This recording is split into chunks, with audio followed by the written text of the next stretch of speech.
Quand un président devient la prise de guerre d'une superpuissance, plus aucun peuple n'est à l'abri. À travers l'histoire, ces actes ne sont jamais anodins. Ils marquent au fer rouge la mémoire collective et rappellent à chaque génération la fragilité de la souveraineté. La capture de Nicolás Maduro, habillé d'une légalité de façade par Washington, dépasse le simple affront diplomatique. C'est le symptôme d'une logique de domination féroce. Dans la bouche des puissants, transition ou opération ne sont que d'autres mots pour ingérence et humiliation publique. Prenons un instant pour revenir sur l'exemple du Panama en 1989. Les États-Unis, invoquant la lutte contre le narcotrafic, avaient capturé Manuel Noriega, président panaméen. Derrière les discours officiels, il s'agissait d'une démonstration de force, d'un message envoyé à tous ceux qui oseraient défier l'ordre établi par Washington. La population panaméenne, prise au piège, a vu son pays plonger dans le chaos, la peur et la perte de contrôle sur son propre destin. Observez bien, selon les intérêts américains, la même scène change de nom, de morale. Un chef d'État africain écarté, on parle de transition. Un dirigeant latino-américain capturé, on l'appelle opération. Mais qu'un allié de Washington soit menacé et soudain il faut défendre la démocratie. Deux poids, deux mesures, toujours au service d'une seule ambition. Les exemples abondent. Lorsque le président égyptien Mohamed Morsi a été déposé en 2013, les chancelleries occidentales ont parlé de restauration de l'ordre. Mais lors du renversement de Jean-Bertrand Aristide en Haïti en 2004, les mêmes ont évoqué une opération de stabilisation. Pourtant, dans les deux cas, c'est la volonté populaire qui a été ignorée, rejetée, piétinée au nom d'intérêts extérieurs. Ce qui se joue aujourd'hui au Venezuela n'est pas une anomalie. Hier, c'était l'Irak, avant-hier, la Libye. Demain, ce sera peut-être une autre nation, coupable seulement d'avoir voulu choisir sa propre voie hors de la tutelle américaine. Le message est limpide. Aucune souveraineté n'est garantie, aucune dignité n'est protégée sans l'aval de Washington. Regardez l'Irak de 2003. Sous prétexte d'armes de destruction massive jamais trouvées, les États-Unis ont renversé Saddam Hussein. Résultat, un pays plongé dans la guerre civile, des millions de déplacés, une région entière déstabilisée.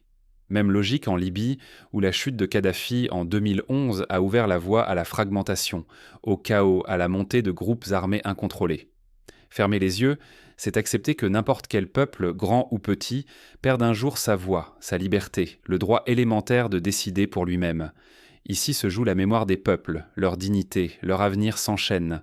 Laisser faire, c'est risquer de devenir une cible, un pion, une proie dans un jeu faussé. Mais chaque acte d'arrogance, chaque opération menée au nom d'une justice prétendue ne fait qu'accélérer la perte de légitimité de ceux qui les orchestrent. Partout, une solidarité nouvelle se lève. Les peuples observent, s'organisent, résistent, car ils savent qu'aujourd'hui, leur liberté même est en jeu. Souvenons-nous du mouvement des non-alignés, né dans les années 1950, lorsque des pays fraîchement indépendants ont refusé de s'aligner sur l'un ou l'autre bloc pendant la guerre froide. Déjà, ils défendaient sur l'idée que la souveraineté ne doit pas être une monnaie d'échange. Aujourd'hui, ce principe redevient central, car chaque peuple sent que son sort peut basculer au gré des intérêts d'autrui. Regardons comment l'histoire récente, de l'Amérique latine à l'Afrique, éclaire les nouveaux rapports de force et la montée des résistances. Chaque épisode dévoile la mécanique d'une domination contestée. Rien de neuf sous le soleil. Irak, Libye, Haïti, Afrique, la mécanique se rejoue, implacable et presque mécanique. L'histoire récente déborde d'exemples où la main américaine s'abat, selon un scénario désormais bien rodé, un chef d'État renversé, une économie asphyxiée, une population punie d'avoir choisi sa propre voie. Washington, au nom de la démocratie ou de la sécurité, multiplie les interventions, fomente des coups d'État, impose des sanctions, manipule des dirigeants. Jamais il n'était question de la volonté des peuples ni du droit à l'autodétermination, seulement d'intérêts à préserver. En Afrique, cette logique atteint un sommet glaçant. Pendant des décennies, le continent a servi de laboratoire à toutes les formes de domination. Remplacement de présidents, mainmise sur les ressources, pillage des matières premières. La pauvreté et l'instabilité n'ont rien de hasardeux. Elles sont le fruit d'un système où la dépendance est cultivée, où la dette et la corruption deviennent des chaînes invisibles. C'est le cas du Congo, où la guerre pour le contrôle du coltan, essentiel pour nos téléphones portables, a fait des millions de morts depuis la fin des années 1990. Les ingérences étrangères, appuyées par des multinationales, ont empêché toute tentative de paix durable. Même logique au Nigeria, où la manne pétrolière n'a profité qu'à une élite, souvent soutenue de l'extérieur, tandis que la population restait dans la misère. À chaque sanction, chaque opération secrète, la mémoire des peuples s'aiguise. La solidarité grandit, alimentée par la répétition des humiliations. En Amérique latine, en Afrique, dans les Caraïbes, partout où l'ingérence a frappé, la blessure reste ouverte, la défiance s'enracine. Prenez l'exemple de Cuba. 60 années de blocus américain n'ont pas brisé la volonté du peuple, mais ont consolidé une identité de résistance.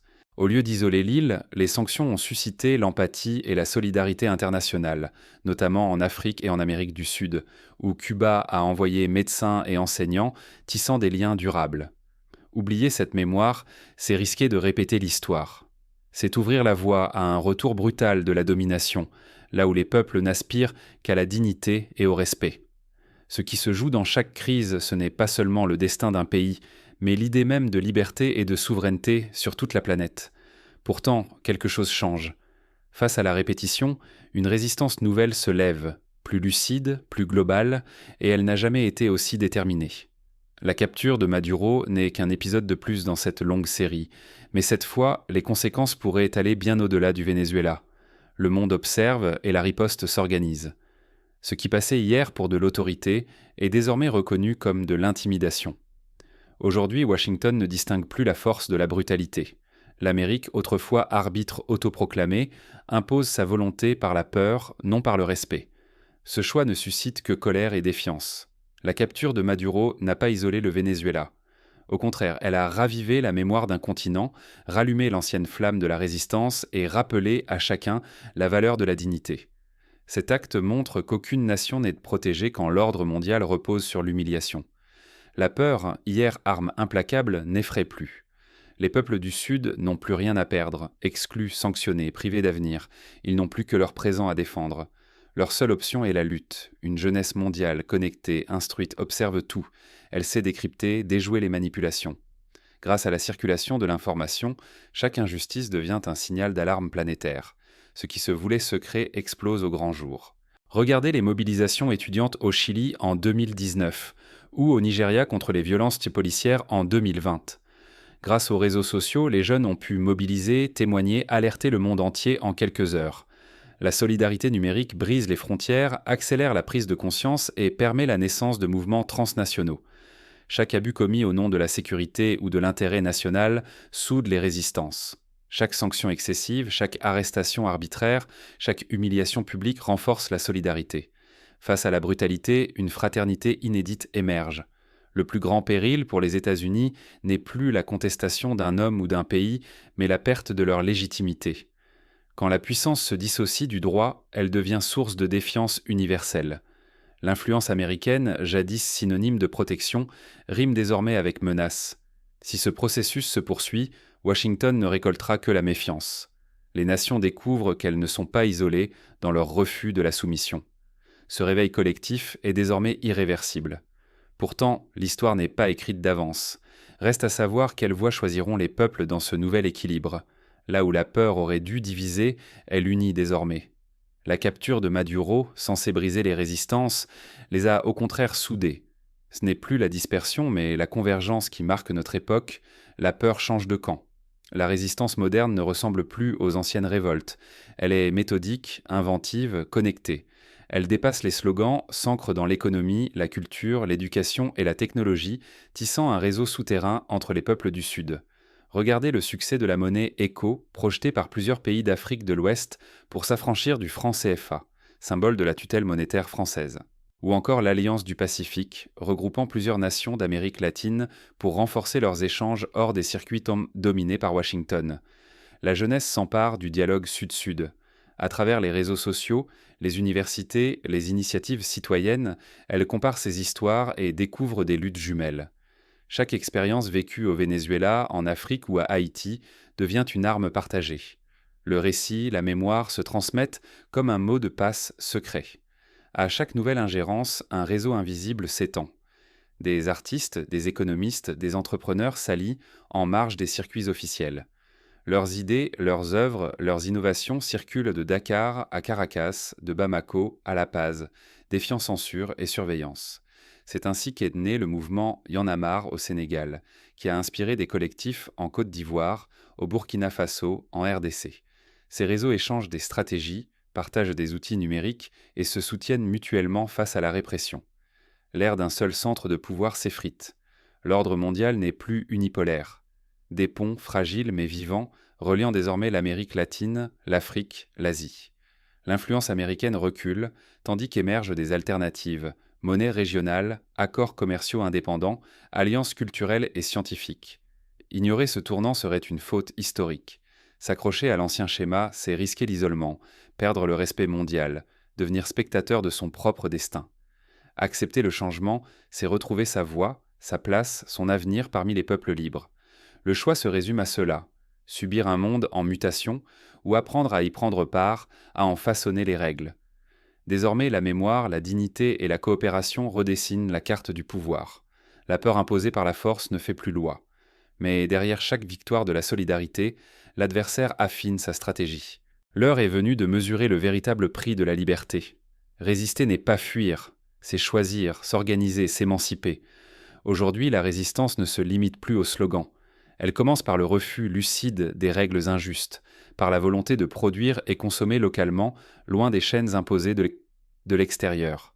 Chaque geste d'autonomie économique devient un acte de souveraineté, un refus clair de la dépendance. Des exemples concrets existent. Au Venezuela, des coopératives agricoles ont vu le jour pour nourrir la population malgré les sanctions. En Afrique, des plateformes d'échange de savoir, comme la plateforme Jocolabs au Sénégal, permettent aux jeunes de développer leurs propres projets entrepreneuriaux, sans attendre l'aide extérieure.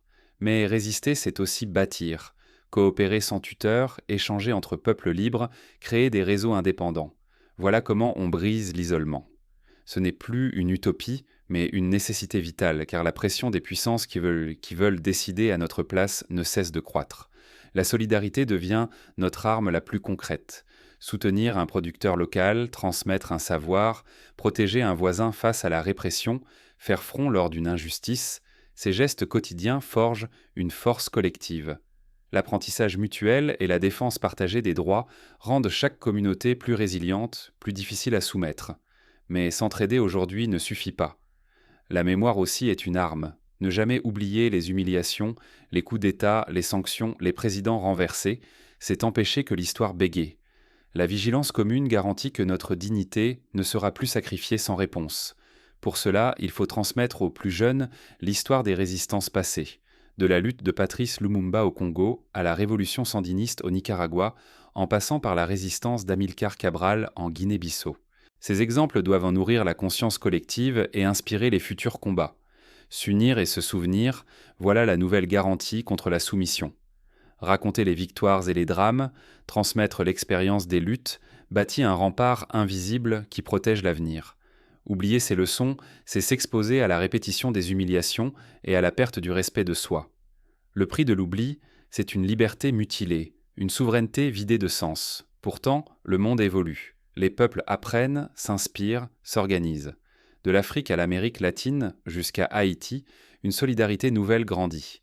C'est cette force tranquille, enracinée dans la mémoire et l'action, qui façonne la résistance du futur. Mais cette résistance ne se fait pas sans risque. Face à la détermination des puissances, chaque victoire locale teste les limites du possible et redéfinit ce que signifie être libre. Pour avancer, il faut aussi adopter des stratégies concrètes. Par exemple, promouvoir l'éducation critique, qui permet aux jeunes de comprendre les enjeux géopolitiques et d'analyser les discours officiels. Développer des médias indépendants, capables de relayer les voix des opprimés et de démasquer les manipulations. Investir dans la recherche scientifique locale pour ne plus dépendre des technologies importées. Ce n'est plus l'heure de baisser la tête, mais celle de relever le défi de la justice et de l'unité. Aujourd'hui, chaque peuple doit entendre l'appel. Il ne s'agit plus de subir la loi du plus fort, mais de répondre par une vigilance collective, lucide, résolue. Refuser l'inacceptable, c'est préserver notre histoire, notre dignité, notre avenir commun.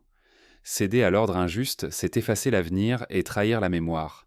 C'est signer la disparition de la souveraineté, de la voix et des rêves de millions de femmes et d'hommes qui se sont battus pour leur liberté. Aucun peuple, aucune nation ne peut se permettre ce renoncement sans en payer le prix, génération après génération. Aujourd'hui, l'enjeu dépasse le destin d'un seul homme ou d'un seul pays. Ce qui vacille, c'est le droit de choisir sans condition, sans autorisation venue d'ailleurs. Face à la brutalité, l'unité s'impose. Nos différences, nos histoires entremêlées, nos cicatrices anciennes font notre force, non notre faiblesse. L'indignation seule ne suffit plus. Il faut agir, parler d'une seule voix, briser les chaînes invisibles de la peur et du chantage. Ce que le Venezuela endure aujourd'hui, l'Irak et la Libye l'ont subi hier, et nul ne sait quel drapeau sera ciblé demain. Le message est limpide. Lorsque l'ordre mondial tourne le dos à la justice, c'est à nous de le remettre en cause. L'histoire observe. Les enfants d'Afrique, d'Amérique latine, des Caraïbes scrutent nos actes. Leur avenir dépend de notre courage à refuser le silence, à ne pas plier, à rejeter l'humiliation imposée à l'autre. Il n'existe ni petite trahison, ni compromis possible avec la dignité. La responsabilité est immense, mais elle est partagée. Chaque voix, chaque geste d'unité a du poids. Refuser la division, refuser la soumission, c'est ouvrir la voie à un monde où la justice ne dépend plus des caprices de quelques puissants. Ce choix, personne ne peut l'imposer à notre place. Brisons le cercle de la peur. Bâtissons un futur où aucun peuple ne sera jamais isolé, ni humilié, ni soumis. L'unité sans compromis est la seule réponse à la domination. La justice seule donne sens à l'histoire. Car l'avenir appartient à ceux qui s'indignent, s'unissent et résistent, pas à ceux qui se résignent. L'histoire ne pardonne pas l'indifférence. À nous d'écrire la nôtre.